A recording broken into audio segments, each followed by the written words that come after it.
How would you describe your art style or art movement?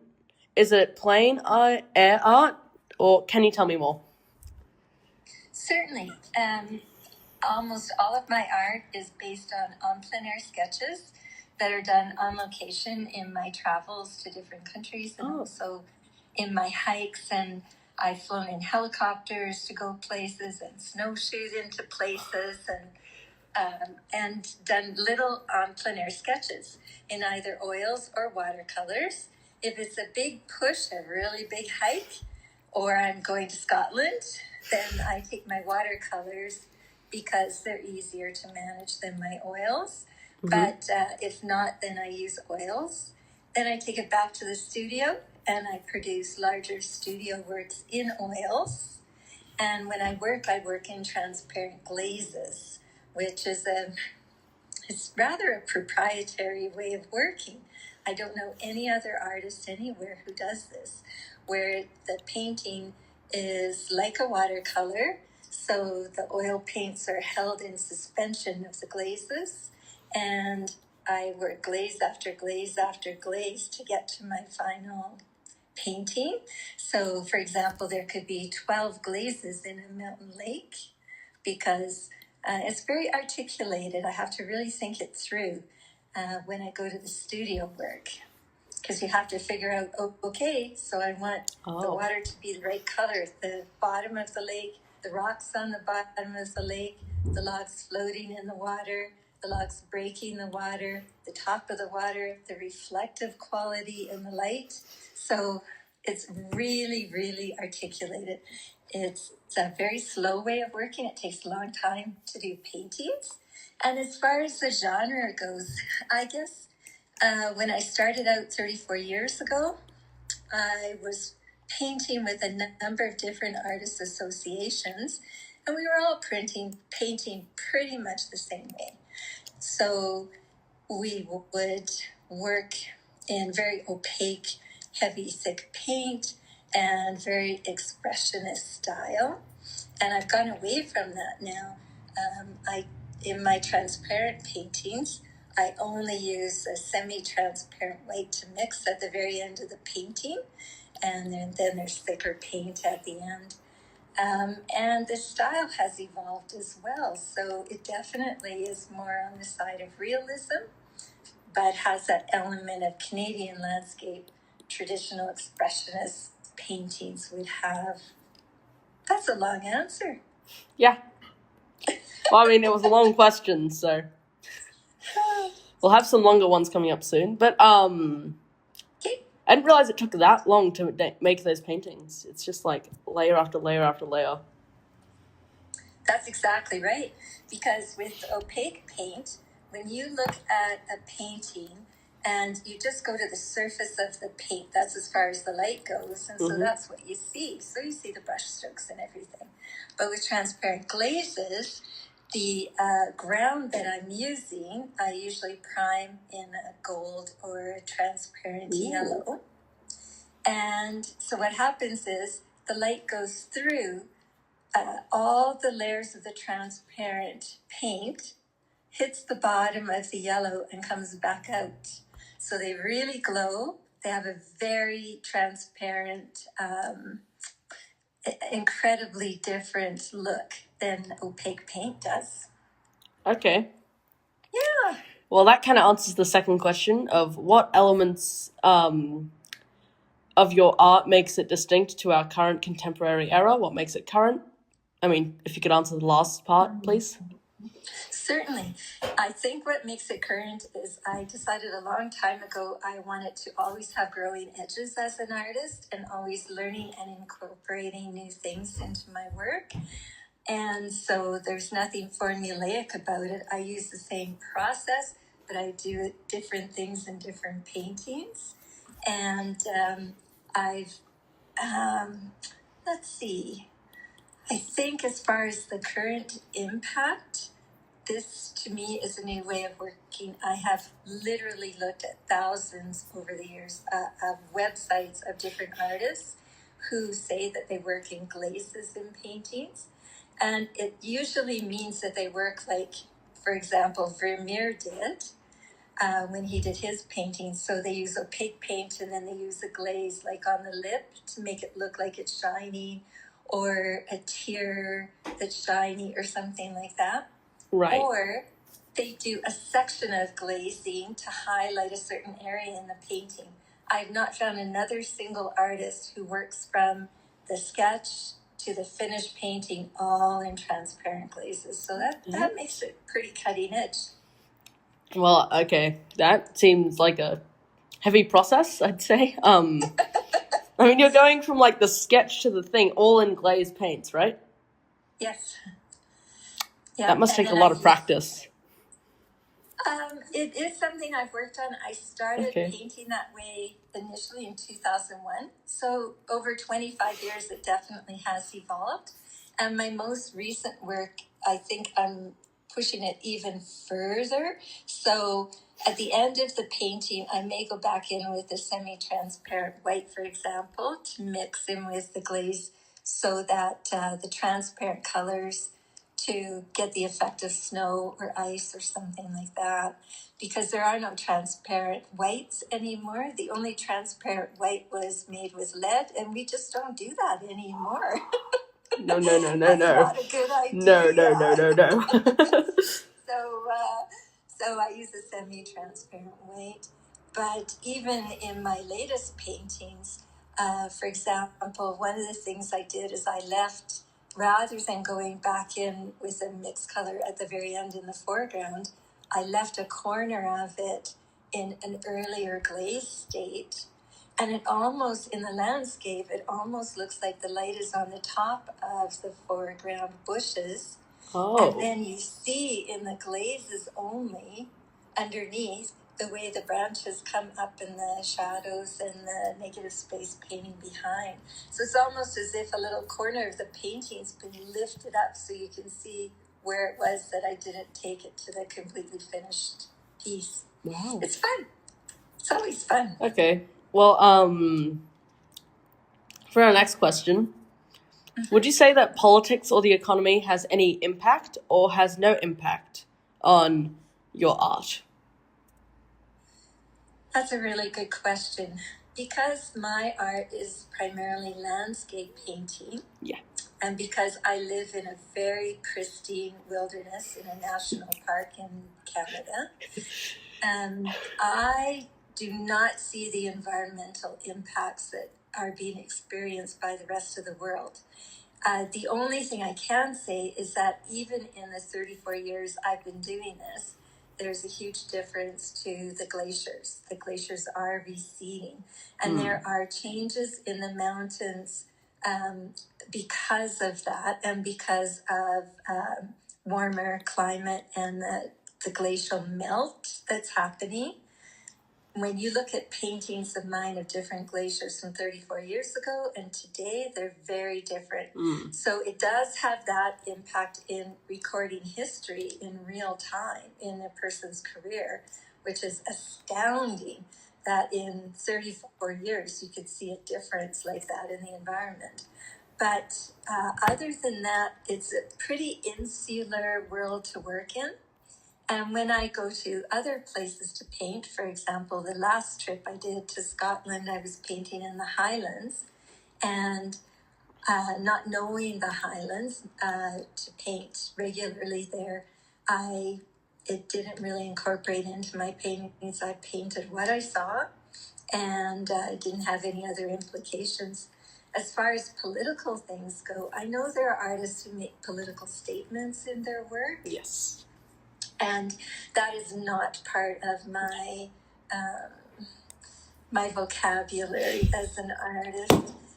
My art springs from a very joyous, calm, peaceful place. And I think my purpose in painting these places is to put the viewer into a spot where they get even just a little inkling of the feeling of how absolutely majestic and amazing mountainscapes are, or seascapes, or anything I've painted.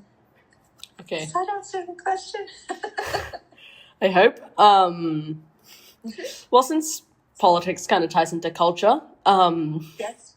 Do your paintings contain any cultural symbols? For example, are some of the landmarks important to the Canadian people?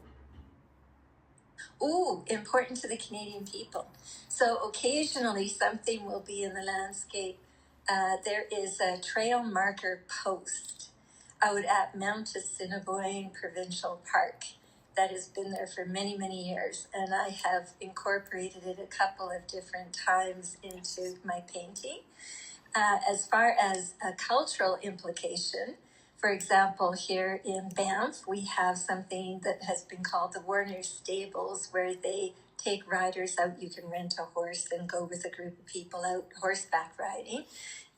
For many, many years, since the beginning of Banff in the late 1880s, they've always had a stable with a place to do that. But in my lifetime, it's been known as Warner Stables. And I painted it, and I had the option, do I put the Coke dispenser stand into the painting or not beside the barn? And I made the decision from a historical standpoint to put it in. It's there. It's there. Because I thought, at some point those will be obsolete, and art historians will look at it and they can literally date that painting to a specific time in history when these were in use everywhere. Wow. So it does happen, and some artists curate their work to the point where they eliminate anything like that. Yeah. But I made the decision in that moment for that one, and that's the one that comes most to mind. Okay. Well, speaking of Mount Assiniboine, Yes. I'm making a 3D model of that as a part of my project. Wonderful. You sent me the card. Yes. Yeah, I will have to put that on the screen at some point. But do we as a family have any ancestral connections to Mount Assiniboine? We certainly do. So, Mount Assiniboine, people were trail riding out there to go hunting, taking hunting parties out in the 1930s. And so about halfway there was a cabin. It was a lean-to cabin built called Halfway House. And there were different guides who would take people out there. So your great-grandfather is great, I guess now, Chuck Miller, was a trail guide and packer for horses, and he would take trips of people out there, mostly hunters at that time in the 30s. And then a man by the name of Erling Strom came from, I believe it was Norway. I could be wrong on that, but from a skiing background in Europe. And he was familiar with alpine huts in Europe. And he was able to get permission to build a little lodge there, the Assiniboine Lodge.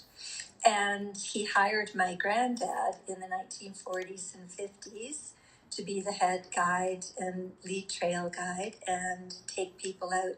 And by then it had changed mostly to people who were sightseeing, right? So, and fishing. Yeah. But the hunting had ceased in that area by that time. And so he worked there for many years. And so my grandma used to go out with him in the summer and take their kids, my mom and her siblings, your great-grandma, and she would spend her summers fishing and riding horses and being out in the mountains and discovering all the trails. So at some point in the 1940s, there's a place out there that was named after Granddad. It's called Chuck's Ridge. And so it was his favorite place to take people with the horses and let them graze for a few minutes and just take in the views, because it was almost a 360-degree view of the area, including Mount Assiniboine itself. Wow. And so I have been to Assiniboine. My mom was out there many times on riding trips and with different people. I've only been to Mount Assiniboine going out by helicopter, which I highly recommend. And I've been out there. I painted Mount Assiniboine en plein air twice, 20 years apart, actually. and Wow. stayed at the cabins out there. So yeah, it's a pretty deep history. If my grandchildren came for any length of stay in Banff, I would want to take them to Mount Assiniboine. By the way, that's not me, I promise. There's a really good helicopter ride. Okay, so those were all the questions on the cultural frame. Yes. Now we're going to get into subjective frame. Okay. Would you say your feelings, mood, and emotions are captured by the use of color reflected in the seasons of your paint? Yes. Okay. Yes. Everything that I take everything with me into the studio, and because I paint on plein air sketches first, it all is part of my sensory perception that goes into the painting. For example, I was at Bow Lake one day, and it was early November, so the lake hadn't frozen over, but there was a lot of ice in the central part of the lake still. And I was painting at the lakeshore, so it was the kind of day where you could smell the forest and the pines, and you could smell the earth itself. It was kind of in that late fall, we're going to sleep now. It's not quite winter, but there's a real coolness in the air. There was a slight wind. But what I remember most of all is that I've heard it a few times in big lakes, around big lakes in the mountains. There was a sound that sounded like whale song coming across the lake. And it was because this huge sheet of ice would move imperceptibly, just a little tiny bit. There were some currents underneath where the river comes in and from the falls. And whenever it moved a little bit, it made this sound, and the sound wrapped around the bowl of the mountains behind me from the left to the right.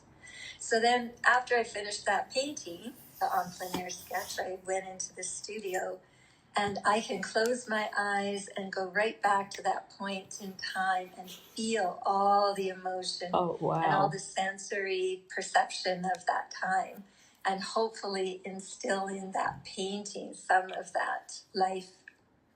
So you'd say you have pretty good photographic memory? I do. Okay. For our last question. I do take photos. I do take photos. In the mountains, the sky can change. There can be cloud cover in under 10 minutes. It can completely change. So I always take a reference photo, and then I put the camera away, and then I paint the painting. But I always keep a reference just in case I'm missing one corner of a peak or something that I need to check it. Yeah. Okay. For our last question, what is your personal experience when painting? Like, how do you... Oh, wait, we kind of already answered that. Well, I'll just read the question. How do you imagine... How do you use your imagination to creatively represent what you see? I mean, you already answered that. And I use my imagination. I guess because I do so much en plein air painting, it is accessing a language that I already have processed. So by the time I'm doing the painting in the studio, for example, I have a whole language there to draw on of memories and perceptions. But the imagination also comes into it in, for example, I paint what is in front of me when I paint en plein air, but when I paint a studio painting, I'm making decisions, curating the piece a little bit as to, okay, this is the light source. Do I want that particular straightening? So when I'm curating how the composition is going to go, or the light source, or what's in the composition, I use my imagination to, for example, take one tree that's not as attractive or suitable that was on the left-hand side that I painted and replace it with the tree that was on the right-hand side, that kind of thing. Yeah. But never anything out of context. It's pretty accurate. Okay. Well, that's all for the interview. Thank you.